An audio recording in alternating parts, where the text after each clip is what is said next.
क्या आपने कभी सोचा है कि जब भी आप किसी शिव मंदिर में जाते हैं तो शिवलिंग के ठीक सामने नंदी की मूर्ति क्यों होती है? क्यों हर भक्त सबसे पहले नंदी को प्रणाम करता है, फिर उनकी आंखों के बीच से शिव के दर्शन करता है? ये सिर्फ एक परंपरा नहीं है, ये एक ऐसी घटना की याद है जो युगों पहले घटी थी, जब भगवान शिव ने एक बैल का रूप धारण किया था और स्वयं भगवान विष्णु से युद्ध किया था। जी हाँ, आपने सही सुना, शिव और विष्णु, दो परम शक्तियाँ एक दूसरे के आमने सामने। और इस युद्ध का कारण था विष्णु के अपने ही पुत्र। ये है वृषभ अवतार की कहानी, भगवान शिव के सबसे कम ज्ञात, सबसे रहस्यमयी और सबसे शक्तिशाली अवतारों में से एक। आइए इस कहानी को शुरू से सुनते हैं। बहुत प्राचीन काल की बात है। देवता और दानव दोनों ही अमरता चाहते थे और अमरता का रहस्य छिपा था समुद्र की गहराइयों में, अमृत कलश में। भगवान विष्णु और ब्रह्मा जी के मार्गदर्शन में देवताओं और दानवों ने मिलकर क्षीर सागर का मंथन करने का निर्णय लिया। मंदराचल पर्वत को मथानी बनाया गया, वासुकी नाग को रस्सी और भगवान विष्णु स्वयं कच्छप रूप धारण करके पर्वत को अपनी पीठ पर संभाले रहे। मंथन शुरू हुआ। पहले हलाहल विष निकला, इतना भयंकर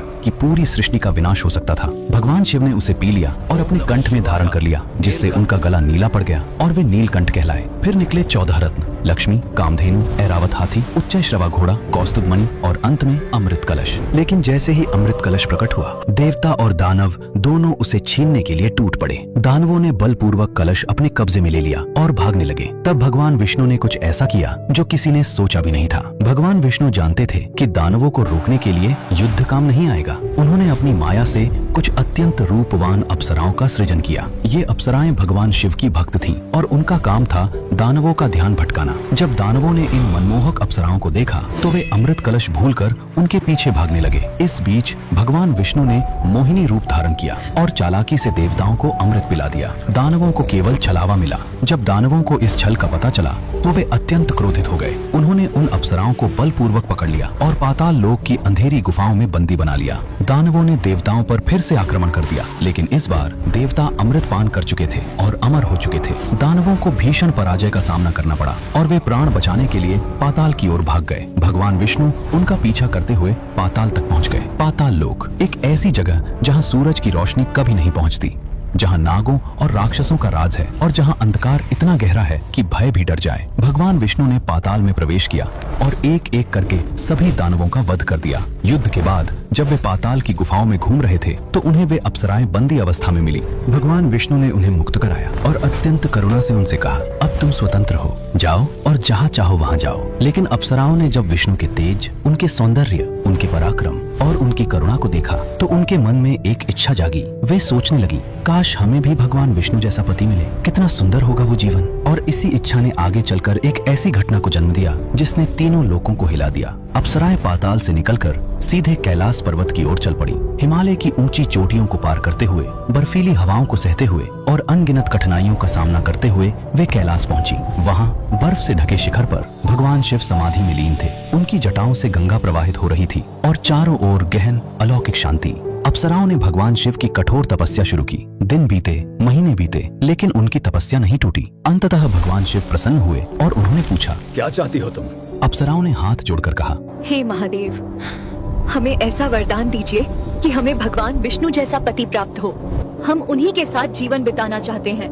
भगवान शिव ने एक क्षण के लिए रुककर सोचा। वे जानते थे कि यह वरदान भविष्य में समस्या उत्पन्न कर सकता है, लेकिन भक्तों की प्रार्थना को अस्वीकार करना उनका स्वभाव नहीं था। उन्होंने कहा, तथास्तु, और इस एक शब्द ने पूरी सृष्टि की दिशा बदल दी। भगवान शिव ने अपनी योग माया से एक ऐसी व्यवस्था की कि भगवान विष्णु पाताल में ही रुक गए। ये कोई साधारण माया नहीं थी, यह इतनी शक्तिशाली थी कि स्वयं पालनहार भी इसमें फंस गए। भगवान विष्णु को अचानक कुछ भी याद नहीं रहा। न उन्हें अपना वास्तविक स्वरूप याद रहा, न अपना कर्तव्य, न अपना विष्णु लोक, न अपनी पत्नी लक्ष्मी, न देवताओं की जिम्मेदारी। वे बस एक साधारण व्यक्ति की तरह पाताल में उन अप्सराओं के साथ गृहस्थ जीवन जीने लगे। देवता चिंतित थे, भगवान विष्णु कहाँ गायब हो गए?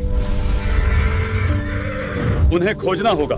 लेकिन पाताल इतना विशाल और रहस्यमय था कि किसी को पता ही नहीं चला कि विष्णु वहीं हैं। महीने बीते, फिर वर्ष, विष्णु पाताल में ही रहे, माया के जाल में फंसे हुए। और फिर कुछ ऐसा हुआ जिसने सब कुछ बदल दिया। समय के साथ उन अप्सराओं की कोख से अनेक पुत्रों का जन्म हुआ। ये पुत्र भगवान विष्णु की संतान थे, इसलिए उनमें दिव्य शक्ति और तेज तो था, लेकिन उनका स्वभाव दानवों जैसा था। पाताल लोक का अंधकारमय वातावरण राक्षसी ऊर्जा, नकारात्मकता और अप्सराओं की पूर्व पीड़ा, इन सब का प्रभाव उन बच्चों पर पड़ा। वे जन्म से ही क्रूर, अहंकारी, हिंसक और अत्याचारी स्वभाव के थे। जैसे जैसे वे बड़े हुए, उनकी शक्ति भी बढ़ती गई और उनके साथ साथ बढ़ता गया उनका अहंकार। हम भगवान विष्णु के पुत्र हैं, ये वाक्य उनके मुख पर सदैव रहता था और इसी अहंकार के बल पर उन्होंने तीनों लोकों में आतंक मचाना शुरू कर दिया। विष्णु पुत्रों ने सबसे पहले पृथ्वी लोक पर अपना आतंक दिखाया। वे ऋषि मुनियों के आश्रमों में घुस जाते और यज्ञ भंग कर देते, यज्ञशालाओं में आग लगा देते, तपस्वियों को मारते पीटते और निर्दोष प्राणियों को कष्ट देते। एक बार महर्षि वशिष्ठ का यज्ञ चल रहा था।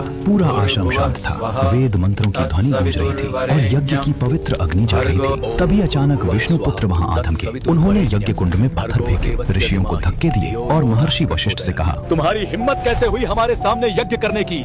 क्या तुम नहीं जानते कि हम भगवान विष्णु के पुत्र हैं? महर्षि ने शांति से समझाने का प्रयास किया, लेकिन वे नहीं माने। उन्होंने पूरे आश्रम को तहस नहस कर दिया और हंसते हुए चले गए। फिर वे देवलोक पहुंचे। इंद्र के दरबार में घुसकर उन्होंने देवताओं को अपमानित किया। उन्होंने स्वर्ग की अप्सराओं को बंदी बना लिया और देवराज इंद्र को ललकारा, तुम्हारी क्या औकात है हमारे सामने? हम विष्णु के पुत्र हैं। देवता असहाय थे, वे लड़ना चाहते थे लेकिन डर भी रहा था। ये विष्णु के पुत्र हैं, यदि हमने इन्हें मारा और विष्णु को पता चला तो वे हम पर क्रोधित हो जाएंगे। पाताल लोक में भी उनका आतंक फैल गया। वे नागराज वासुकी को धमकाते, राक्षसों से लड़ाई करते और पूरे पाताल में अराजकता फैलाते। कोई उन्हें रोक नहीं पा रहा था क्योंकि वे जानते थे कि उनके पिता स्वयं भगवान विष्णु हैं। धीरे धीरे स्थिति नियंत्रण से बाहर होने लगी। ऋषि मुनियों ने अपनी तपस्या छोड़ दी क्योंकि उन्हें पता था कि कभी भी विष्णु पुत्र आ सकते हैं। यज्ञ बंद हो गए, आश्रम वीरान हो गए और धर्म का पालन करना असंभव हो गया। देवताओं की सभा बुलाई गई। इंद्र ने कहा, ये स्थिति और नहीं चल सकती। विष्णु पुत्रों ने त्रिलोक में हाहाकार मचा दिया है। ब्रह्मा जी बोले, लेकिन समस्या ये है कि वे विष्णु की संतान हैं। कोई उन्हें दंड देने का साहस नहीं कर पा रहा। चंद्रदेव ने कहा, हम स्वयं विष्णु से भी नहीं कह सकते क्योंकि वे माया के वशीभूत हैं और पाताल में गृहस्थ जीवन जी रहे हैं। लंबी चर्चा के बाद सभी एक निर्णय पर पहुंचे। हमें भगवान शिव की शरण में जाना होगा। सभी देवता, ऋषि मुनि, गंधर्व, यक्ष सब मिलकर कैलाश की ओर चल पड़े। ये कोई साधारण यात्रा नहीं थी, ये एक याचना थी, एक अंतिम आशा थी, एक प्रार्थना थी कि शायद महादेव इस समस्या का समाधान निकाल सके। कैलाश पर पहुंचकर सभी ने भगवान शिव के सामने प्रणाम किया। शिव ध्यान में लीन थे। कुछ देर बाद उन्होंने आंखें खोली और पूछा, क्या समस्या है? इंद्र ने आगे बढ़कर कहा, हे महादेव, त्रिलोक में अब धर्म का कोई स्थान नहीं रहा। विष्णु पुत्र अपनी दानवीय प्रवृत्ति से सभी को कष्ट दे रहे हैं। हम पूरी तरह असहाय हैं। ब्रह्मा जी ने कहा, हे शंकर, यदि यह स्थिति यूं ही रही तो सृष्टि का संतुलन ही नष्ट हो जाएगा। आप ही इसका समाधान कर सकते हैं। भगवान शिव ने सबकी बात ध्यान से सुनी। उनके नेत्र आधे खुले थे, चेहरे पर कोई भाव नहीं, लेकिन भीतर वे सब कुछ समझ रहे थे। फिर उन्होंने धीरे से कहा, जब धर्म खतरे में हो, जब अधर्म सिर उठाने लगे तो उसे रोकना आवश्यक है, चाहे वो अधर्म किसी के भी वंश से क्यों ना आए।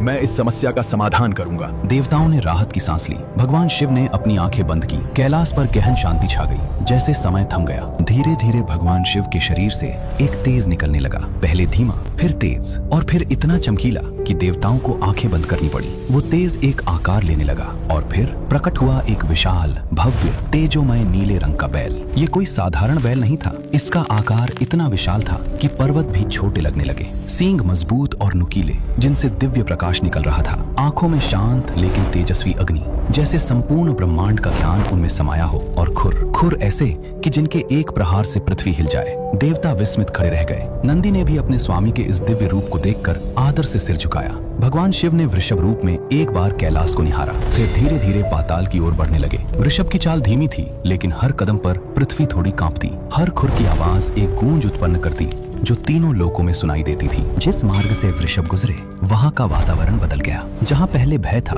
वहाँ शांति आ गई। जहाँ अशांति थी, वहाँ स्थिरता का संचार हुआ। ऋषि मुनि दूर से उन्हें देखते और समझ जाते कि ये कोई साधारण प्राणी नहीं, स्वयं महाकाल हैं। वृषभ पाताल के प्रवेश द्वार पर पहुंचे। वहाँ घना अंधकार था, नागों की फुफकारें सुनाई दे रही थी और हवा में एक अजीब सी दुर्गंध थी। लेकिन वृषभ बिना रुके आगे बढ़ते रहे। पाताल के भीतरी भाग में विष्णु पुत्र अपनी सभा में बैठे हुए थे। वे शराब पी रहे थे, हंस रहे थे और अपने अत्याचारों की कहानियां एक दूसरे को सुना रहे थे। तभी अचानक सभा के बाहर से एक तेज प्रकाश आने लगा। सभी ने बाहर देखा, एक विशाल नीला बैल खड़ा था। एक विष्णु पुत्र उठकर बाहर आया और जोर से हंसते हुए बोला, आज देवताओं ने एक जानवर भेज दिया हमारे सामने। क्या यही उनकी ताकत है? वृषभ ने कोई उत्तर नहीं दिया। वे बस खड़े रहे, मौन, शांत, अडिग। दूसरा पुत्र चिल्लाया, अरे ये बोलता क्यों नहीं? तीसरे ने धमकी दी। भाग जा यहाँ से, नहीं तो अभी तुझे मार डालेंगे। लेकिन वृषभ अभी भी मौन थे। ये मौन, ये स्थिरता, ये शांति, यही थी उनकी सबसे बड़ी शक्ति। जब विष्णु पुत्रों ने देखा कि ये बैल हिल नहीं रहा तो उन्हें गुस्सा आ गया। इसे सबक सिखाना होगा। एक ने अग्निबाण चलाया, दूसरे ने वज्र, तीसरे ने त्रिशूल, चौथे ने गदा। सभी अस्त्र शस्त्र वृषभ की ओर बढ़े, लेकिन जब धुआं छटा तो वृषभ अपनी जगह पर खड़े थे, बिल्कुल वैसे ही जैसे पहले थे, न घायल न परेशान, बस शांत। विष्णु पुत्र हैरान रह गए। ये कैसा जानवर है? हमारे अस्त्रों का इस पर कोई असर नहीं। अब उन्होंने अपनी माया शक्ति का प्रयोग किया। उन्होंने चारों ओर भयानक राक्षसी आकृतियां उत्पन्न की, आकाश में अग्नि बरसाई, धरती पर भूकंप लाया, पूरा पाताल कांप उठा। लेकिन वृषभ फिर भी स्थिर रहे और धीरे धीरे उनके तेज के सामने सभी माया जाल पिघलने लगे। अब समय आ गया था कि वृषभ अपनी शक्ति दिखाए। वृषभ ने धीरे से अपना एक अग्र खुर उठाया और फिर वृषभ ने पूरे बल से अपना खुर पाताल की धरती पर पटक दिया। जैसे ही खुर ने धरती को छुआ, एक भयंकर गर्जना हुई, पूरा पाताल हिल गया, दीवारें कांपने लगी, छत से पत्थर गिरने लगे और चारों दिशाओं में धर्म की तेजस्वी लहरें फैल गईं। विष्णु पुत्रों के हाथों से अस्त्र शस्त्र गिर पड़े, उनकी माया शक्ति समाप्त हो गई। वे भयभीत होकर पीछे हटने लगे। अब वृषभ आगे बढ़े। पहले पुत्र को उन्होंने अपने सींगों से उठाकर दूर फेंक दिया, दूसरे को खुरों से कुचल दिया, तीसरे ने भागने का प्रयास किया, लेकिन वृषभ की गति इतनी तेज थी कि वो भाग नहीं सका। एक एक करके सभी विष्णु पुत्रों का संहार हो गया। ये केवल शारीरिक नाश नहीं था, ये उनके अहंकार, क्रूरता और अधर्म का विनाश था। पाताल में फिर से शांति छा गई। जब अप्सराओं ने देखा कि उनके सभी पुत्र मारे जा चुके हैं तो वे रोने लगीं। वे दौड़ती हुई भगवान विष्णु के पास पहुंची। प्रभु, किसी ने हमारे सभी पुत्रों को मार डाला। भगवान विष्णु, जो अभी भी माया के प्रभाव में थे, ये सुनकर अत्यंत क्रोधित हो गए। उनकी आंखें लाल हो गईं, शरीर से तेज निकलने लगा और उन्होंने गर्जना की। कौन है वो दुष्ट जिसने मेरे वंश का नाश किया? मैं उसे अभी दंड दूंगा। उन्होंने अपने सभी दिव्य अस्त्र शस्त्र उठाए, सुदर्शन चक्र, कौमोदकी गदा, शार्ंग धनुष, नंदक तलवार, और वे उस स्थान की ओर चल पड़े जहां वृषभ खड़े थे। भगवान विष्णु जब वहां पहुंचे तो उन्होंने देखा उनके सभी पुत्रों के शरीर जमीन पर पड़े हैं और सामने खड़ा है एक विशाल नीला बैल। विष्णु ने क्रोध से कहा, तूने मेरे पुत्रों को मारा है, अब तेरा अंत निश्चित है। उन्होंने अपना सुदर्शन चक्र छोड़ा। चक्र तेजी से घूमता हुआ वृषभ की ओर बढ़ा, लेकिन जैसे ही वह वृषभ के पास पहुंचा, उसकी गति धीमी पड़ गई और वो वापस विष्णु के पास लौट आया। विष्णु हैरान रह गए। उन्होंने धनुष चढ़ाया और अनेक बाण छोड़े, लेकिन सभी बाण वृषभ के शरीर से टकराकर टूट गए। विष्णु ने गदा से प्रहार किया, तलवार से वार किया, लेकिन कुछ भी काम नहीं आया। वृषभ अचल खड़े रहे। ये युद्ध कई दिनों तक चलता रहा। तीनों लोकों में हलचल मच गई। देवता चिंतित थे। ये क्या हो रहा है? विष्णु और वो बैल दोनों ही अपार शक्तिशाली हैं। जब युद्ध अत्यंत विकराल हो गया, तब अप्सराओं को अचानक एहसास हुआ, ये सब हमारी गलती है। हमने ही वरदान मांगा था, हमने ही भगवान विष्णु को माया में फंसाया और अब हमारे पुत्रों ने तीनों लोकों में अत्याचार किए। ये सब हमारी वजह से हुआ। वे तुरंत हे कैलाश की ओर महादेव। दौड़ी और भगवान शिव के सामने गिर पड़ी। हमसे बहुत बड़ी गलती हो गई। कृपया हमें इस वरदान से मुक्त कर दीजिए, अन्यथा सृष्टि का विनाश हो जाएगा। भगवान शिव ने उनकी प्रार्थना स्वीकार की। तथास्तु, तुम्हारा वरदान समाप्त होता है। जैसे ही वरदान समाप्त हुआ, भगवान विष्णु पर से माया का आवरण हट गया। उन्हें अचानक सब कुछ याद आ गया। वे कौन हैं? उनका कर्तव्य क्या है? उनके पुत्रों ने क्या अत्याचार किए थे? और सबसे महत्वपूर्ण, सामने खड़ा वृषभ कौन है? उन्होंने अपनी दिव्य दृष्टि से देखा, ये कोई साधारण बैल नहीं, ये स्वयं भगवान शिव का अवतार है। विष्णु के हाथ से अस्त्र शस्त्र गिर पड़े। वे तुरंत वृषभ के समक्ष नतमस्तक हो गए। हे महादेव, मैं माया के वशीभूत था। मुझे अपने पुत्रों के अत्याचारों का ज्ञान नहीं था। आपने धर्म की रक्षा की और मुझे भी माया से मुक्त किया। मैं आपका सदैव ऋणी रहूंगा। वृषभ रूप से भगवान शिव ने अपने मूल स्वरूप में प्रकट होकर कहा, हे नारायण, ये आपकी परीक्षा नहीं थी, ये धर्म और अधर्म के बीच का संघर्ष था। जब अधर्म वंश और संबंधों का सहारा लेकर फैलता है तो उसे रोकना ही सच्चा धर्म है। संबंधों से ऊपर धर्म है। दोनों ने एक दूसरे का आलिंगन किया। तीनों लोकों में शांति की लहर दौड़ गई। ऋषि मुनि फिर से अपनी तपस्या में लग गए। यज्ञ पुनः शुरू हो गए। देवता राहत की सांस ली। भगवान शिव ने भगवान विष्णु को एक नया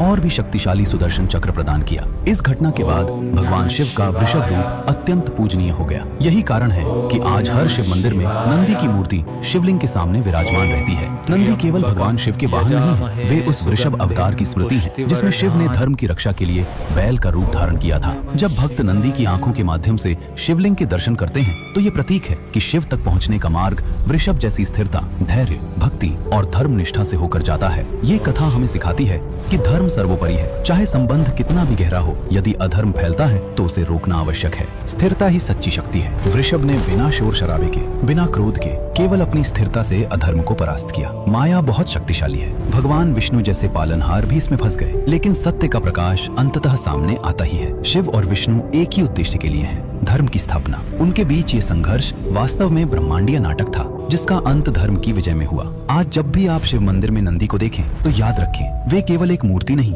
बल्कि उस महान वृषभ अवतार की स्मृति है जिसमें भगवान शिव ने हमें सिखाया कि धैर्य, स्थिरता और मौन भी सबसे बड़े अस्त्र बन सकते हैं। जय महाकाल, जय वृषभ अवतार, हर हर महादेव।